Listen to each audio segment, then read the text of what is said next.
module of the afternoon for the Healthy You workshop is our nutrition workshop.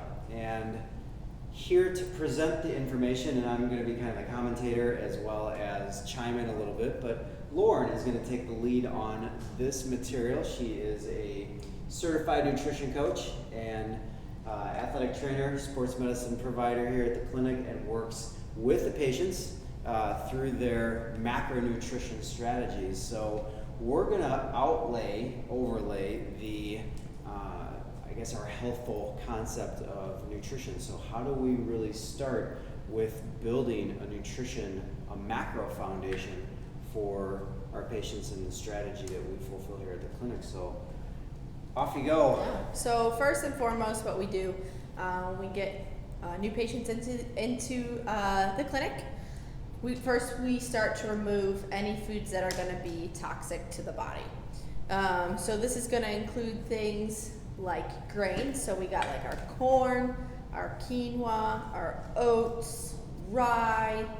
We're going to eliminate all of these mainly because these types of foods are going to ignite the inflammation process. When people come into the clinic, they are most likely already inflamed.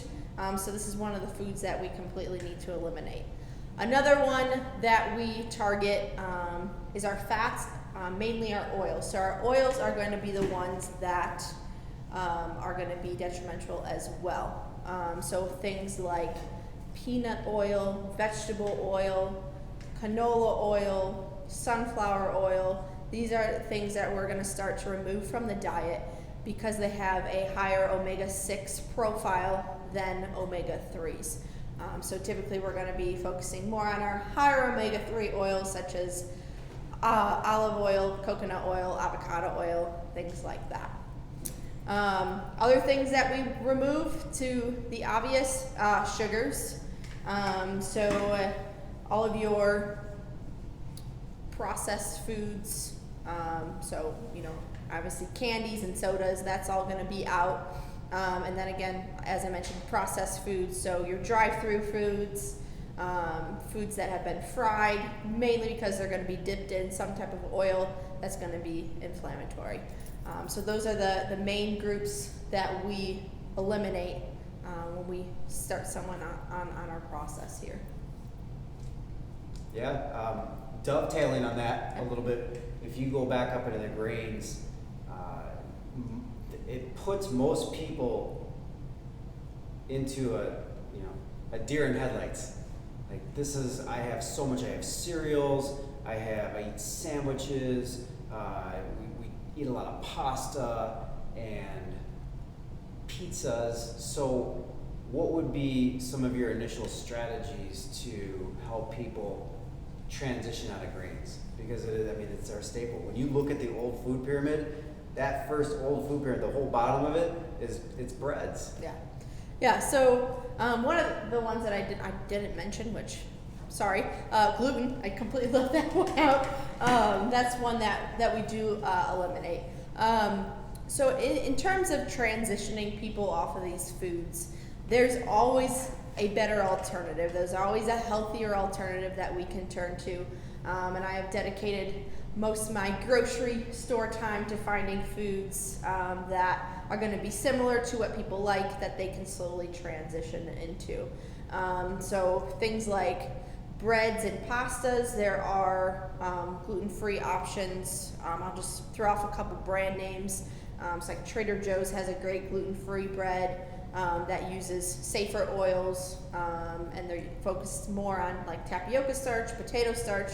So those are the types of things that people need to start looking into their bread-like products. Canyon Bakehouse is another one, again focusing in on like their potato starch, their tapioca starch, and then the safer oils. And then just in terms of pizza, getting a little creative, cauliflower crust pizzas. There are some brands that will do like gluten-free crust as well.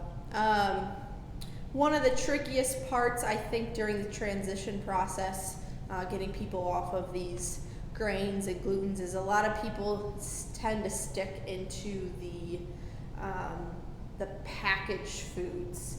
And it starts to kind of become a habit that people can't really get away from. It's good in the beginning to kind of transition them off of these things, but overall what we like to do is generate some good recipes based off the foods that they enjoy. So again, it kind of becomes a little bit more specific to the patient, creating recipes, finding recipes that are easy to do at home that will kind of mimic the things that they enjoy. Yeah. What's interesting about grains and what we go through when we get into the intricate details is that even outside of the gluten and the agglutinin, so these things that they destroy gut cells, is their opiate property. So it makes the wheat and the grains extremely addictive. It's very difficult to get off of. So it is a process of work, for sure. Cool. Should we move on, or is there anything else you want to? Yeah, let's keep moving. Discuss on that. Any questions on the first topic of toxins? No? Okay. All right. I do have a question, and maybe it works on the fake foods we talked about, gluten-free. And where people still get in trouble is because you said grains. The grains are highly inflammatory. I mean, they ignite the inflammation system. And the inflammation system is a precursor to all the disease processes that we can incur. So they may be gluten-free, so the packages being gluten-free, but they're just pulling the gluten out of it, so you're still getting the wheat or the grain, right?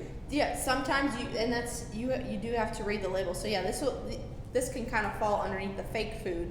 You have to read the ingredients. You always have to read the ingredients, because like you said, sometimes they might pull out the gluten but still have the wheat, or throw in some other type of grain like corn. Sometimes like cornstarch will be in there, or quinoa. Things like that will start to pop into these gluten-free things. So I would never associate gluten-free with optimized health or weight loss, simply because these gluten-free products are putting things in their packagings that can be harmful. So they're throwing in sugar alcohols, they're throwing in like aspartame and sucralose and maltodextrin, which typically is going to be coming from a corn.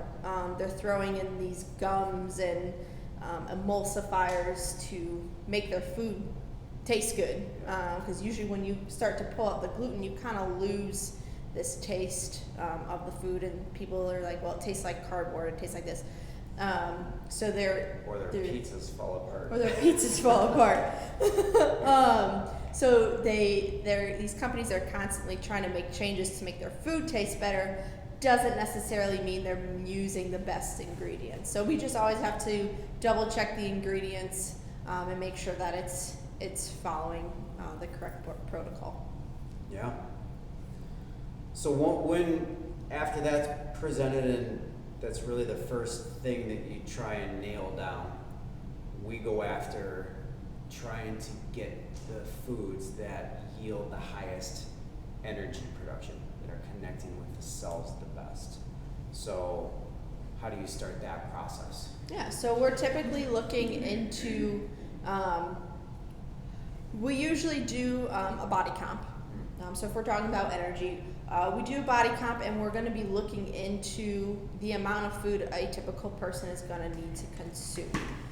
So everybody's going to be different. Everybody has their own BMR. So the BMR is your basal metabolic rate, and that's how many calories your body's going to burn if you were to just sit at home, not do anything. So what it takes, the amount of calories it takes for your brain to work, for your organs to do its job, for your heart to pump, for the blood to circulate through your body. You're going to have that set amount. So we need to start looking into people's food and making sure they're getting in enough calories or energy to help their bodies improve and heal. The best way to go about that is, again, to focus on the high energy foods. And these high energy foods are going to contain things like organic chicken, organic eggs, grass-fed beef. We can do a little bit of pork, as long as there's no nitrates or nitrites in there.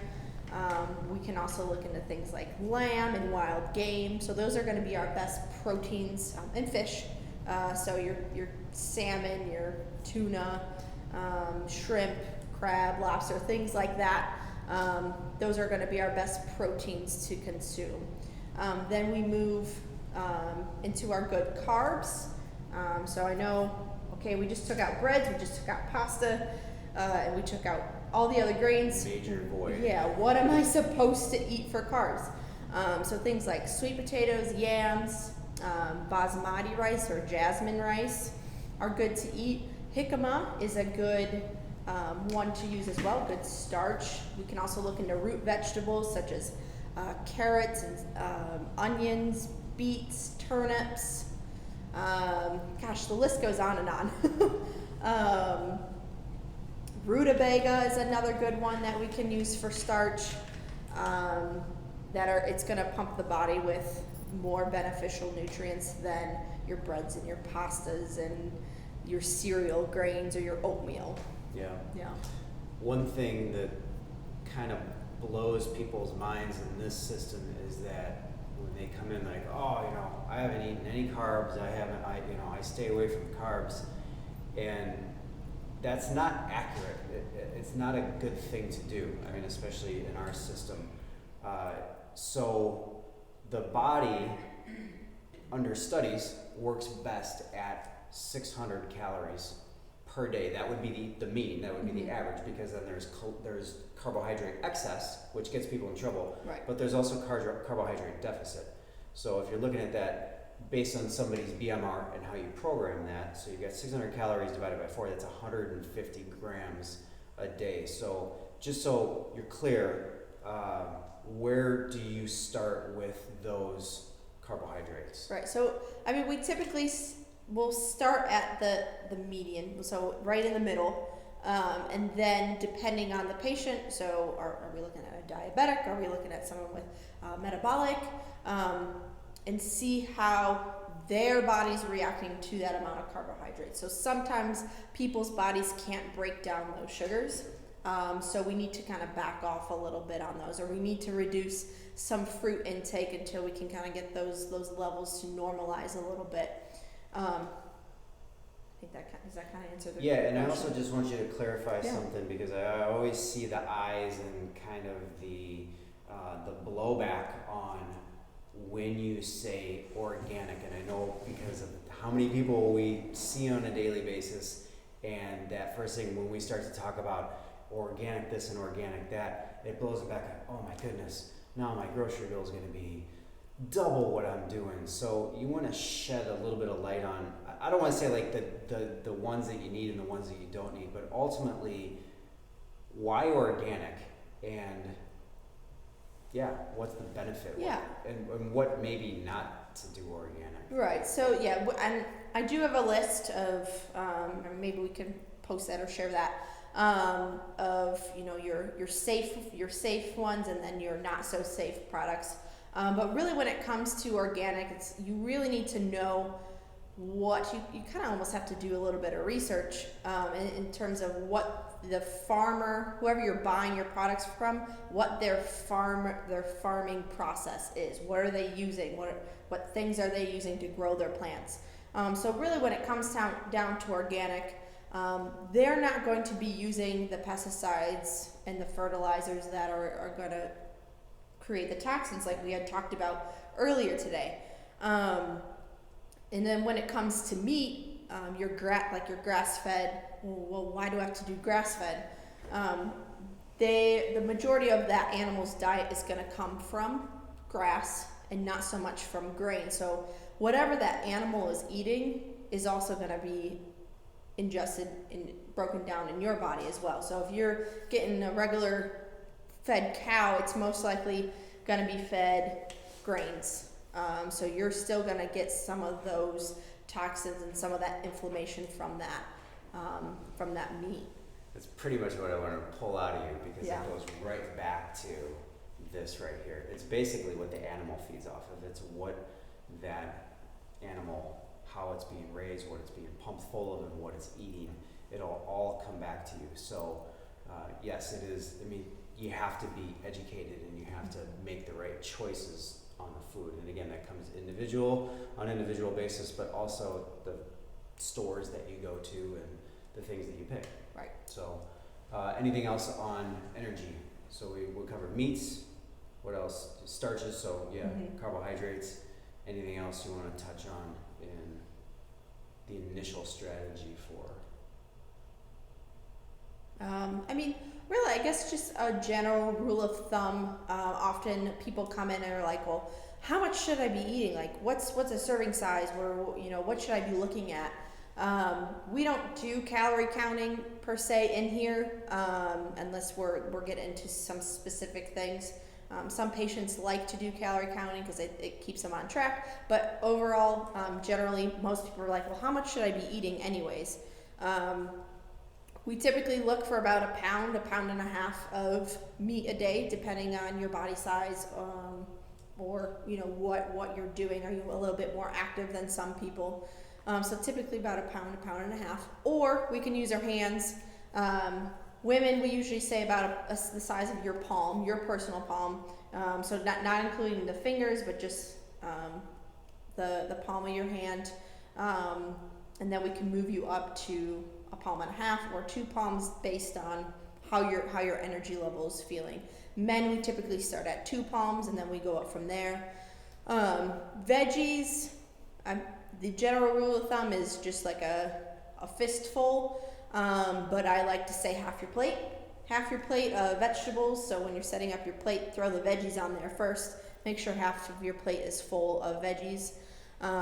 When it comes to carbs, we're typically looking at about a cup size. So if you were to fold your hand, women 1 cup size, men 2, and then based on your personal numbers, we might adjust that as well. And then when it comes to fat, we're typically looking at about a thumb size or 2 thumb size, depending on, are we trying to give you more fats or less fats? So again, it kind of comes down to specifics, but using your hands as measurement tools is a good place to start.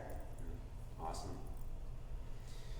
Yeah, I just think that counting calories it's not about that, because you can know the amounts of these foods that you need, so you stay in a ballpark, but that can just make somebody just go crazy. Yeah, go a little crazy. But Yeah. there are people, if you do track it and you have apps that you're tracking things on, it's cool. It's just we'll play into whatever situation you're working with, but ultimately we want to just create that foundation. Right. And then the last thing on here, the thing that I love the most, and what has been demonized for years, is the concepts and the topic of fats. Mm-hmm.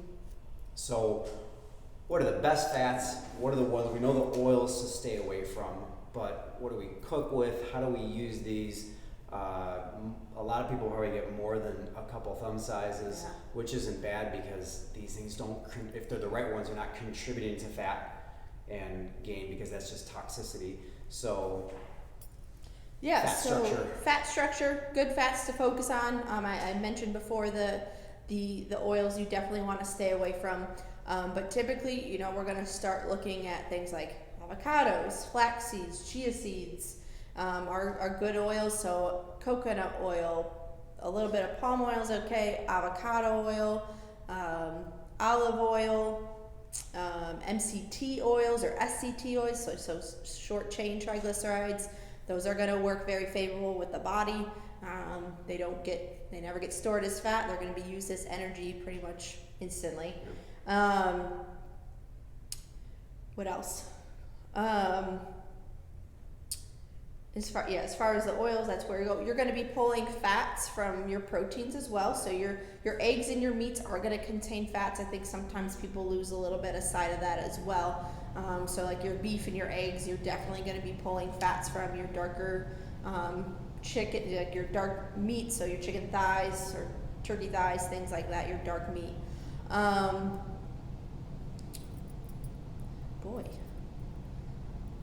Dairy fats. Dairy fats, yeah. So butter. If your body doesn't particularly work well with dairy, you can also do ghee. So ghee butter is butter They just pull all the proteins out. So our body, when it comes to dairy, our body's going to work best off of the fats. So if you are a dairy user, whole milk, not 2% or skim, whole milk is going to be your best. Heavy whipping cream as well. Regular butter is good. So your body's going to utilize the fats the most. Where we run into the issue is the dairy proteins. So I know a lot of people are into like the Greek yogurts and the high protein, low fat yogurts. The proteins in the cow is the A1 casein. That's what that product is. And that is a massive protein that can't, it's almost similar to gluten. It just can't, the gut can't efficiently break that down. So we turn to the fats where the body can easily utilize those. It's a breeding ground of supercharging your immune system in an abnormal way. So, yeah.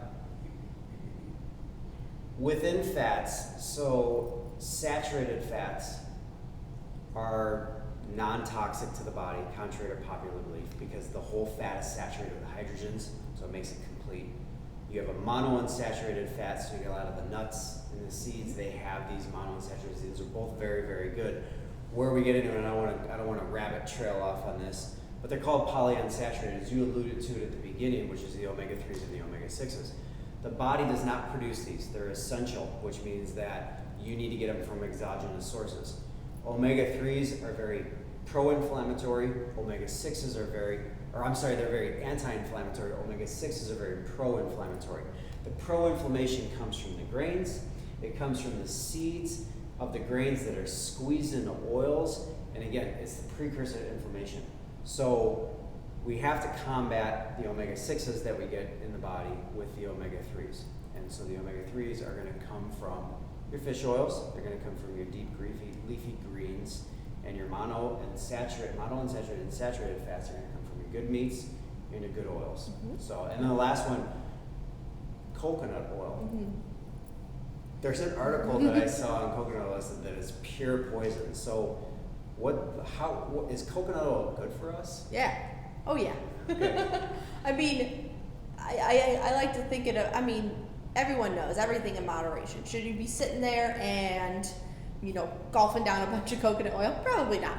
But using it as another tool in the kitchen to cook with, you're going to be pulling good fats from it. It does have that medium chain triglyceride quality, so it is favorable to the body's chemistry to be able to be broken down and not stored. Mm-hmm. I think really where the misconception with saturated fat is a lot of saturated fatty foods are combined with a lot of foods that are going to be deep fried in oil. So I think a lot of people think saturated fat, a cheeseburger. What do you get when you get a cheeseburger? Fries. So it's like that type of combination is never going to be a good thing. But when we get into coconut oil or saturated fats in their pure form, we're going to be okay. I just put the 3 down there, and then heating. I guess that's a huge one. Is that we can't heat these oils. Right. We can't smoke these things out because you just mentioned like frying foods. You fry a starch, it's got to be the most horrible thing for you. Any fried food where you're using these vegetable oils and you're putting them at high heat, so you're creating a smoke point, right? So you're breaking these things down into trans fats. That's right. And trans fats are evil because I'm just going to go nuts here on physiology a little bit. The cell wall of our body is a bilipid fat layer, and it controls everything that goes in and out. So the more trans fats that we use, the more omega-6s that we use, they replace these, and they deem that channel in the cell non-functional. And the reason why we look so heavy into omega-3 profiles, as well as omega-3 and 6 ratios of palmitic acid, is because we want it. That's the governor of cell health. Your governor of cell health is your fatty acid profile. And so it might be the thing that we take the most seriously in the clinic, because we want to change the way that your fat structure looks in your body, and we want to use the right fats in order to ignite that correctly. So, and heating these oils couldn't be worse for you. The other one, partially hydrogenated. So now let's go right into that. Fake foods. Right. Yeah. So, I don't even know really where to start with that. Give me a little boost here. All right. Partially hydrogenated. The things that we love the most as our staples. Peanut butter. Yeah. Second ingredient, partially hydrogenated oil.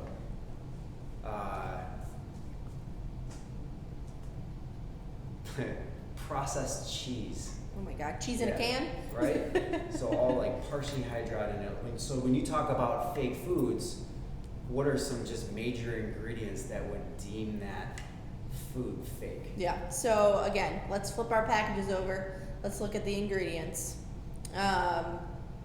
Does it make sense to you? I know, a lot of people are like, well, food is chemicals. Yes, food is chemicals.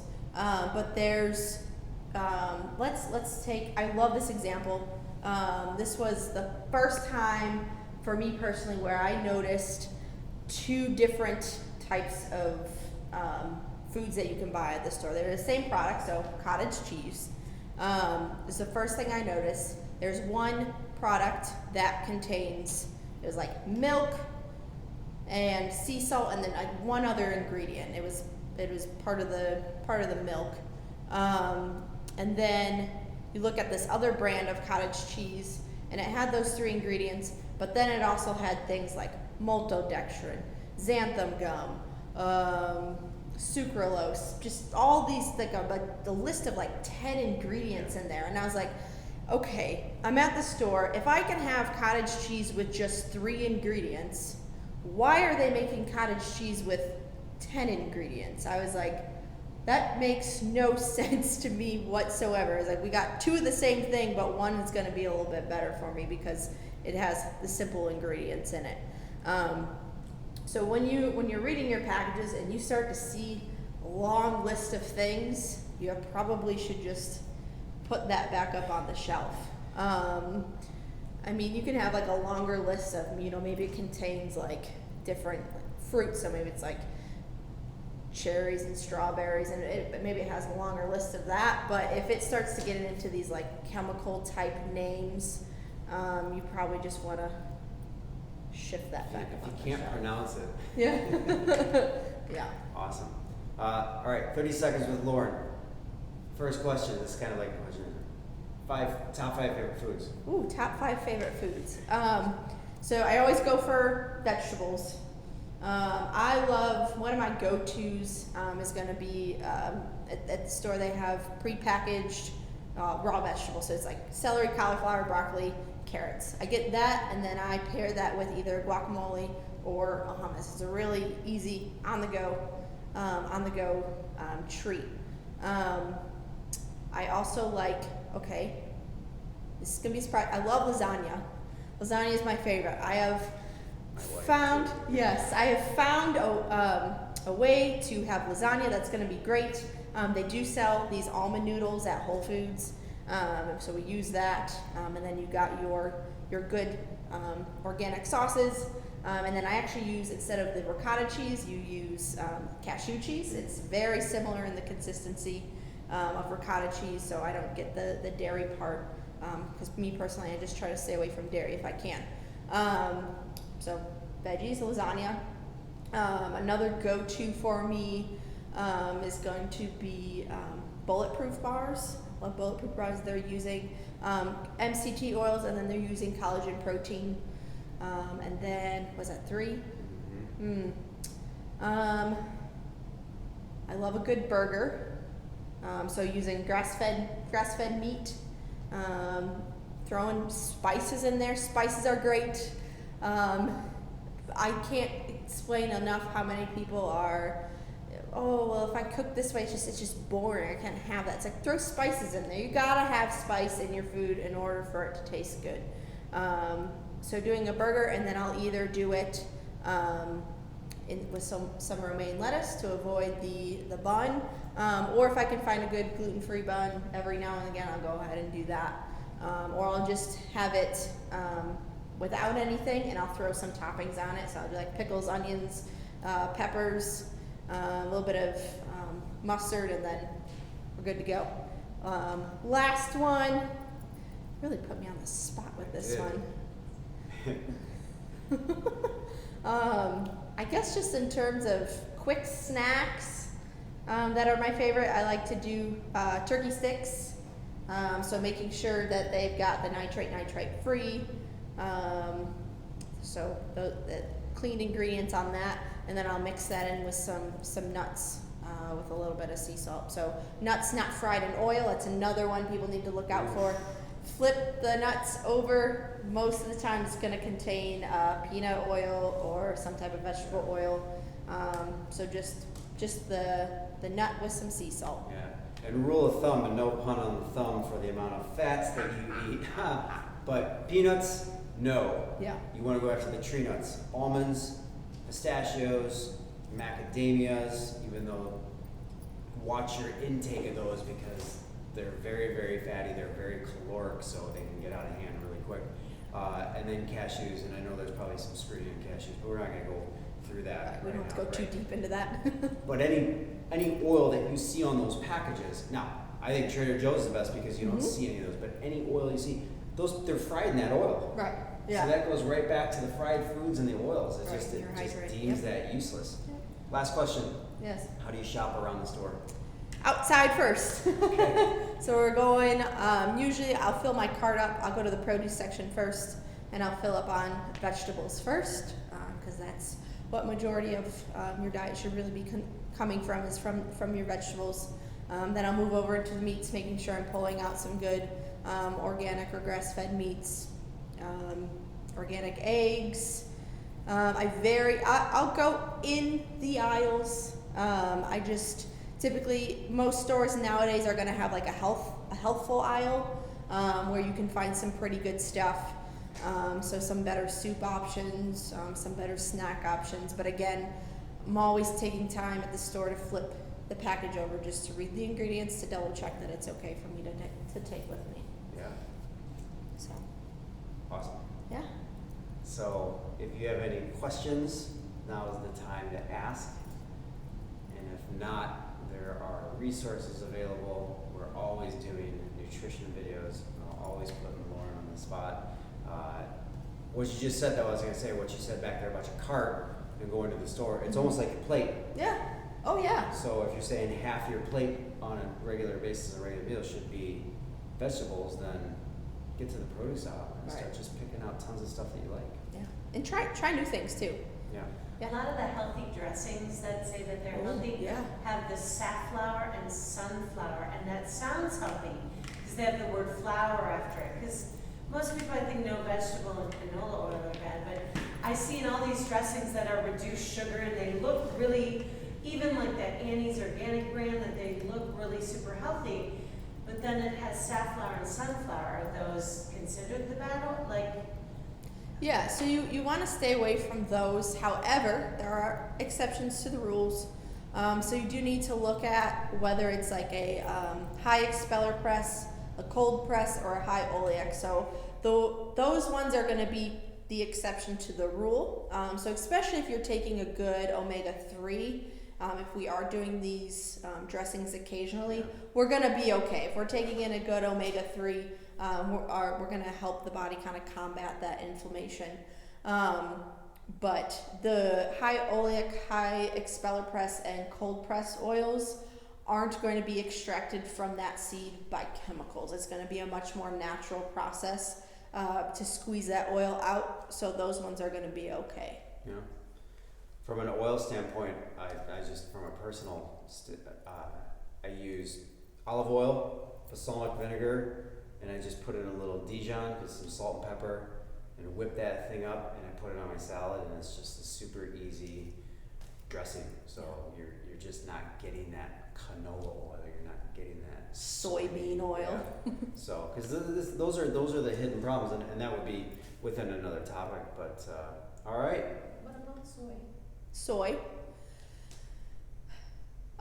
So just the way that soy is typically grown, That's one.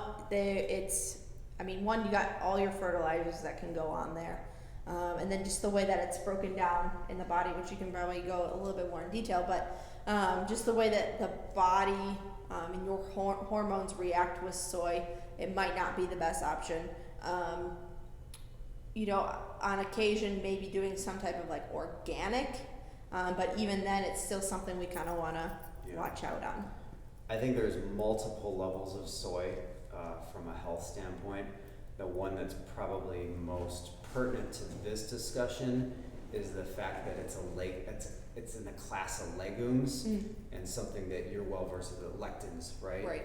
So they just wreak havoc on the intestinal cells. Beyond that, there's a laundry list of things you can talk about, but soy is pretty evil to the hormone system. But first and foremost, anything that meets the body is going to go through the gut, so it's going to first and foremost destroy gut cells. Yeah. So, yeah. Anything else? All right, we'll wrap it up there. Thank you for coming out today, and if you want some of the resources, we certainly have those, and we will talk to you all soon. Thanks.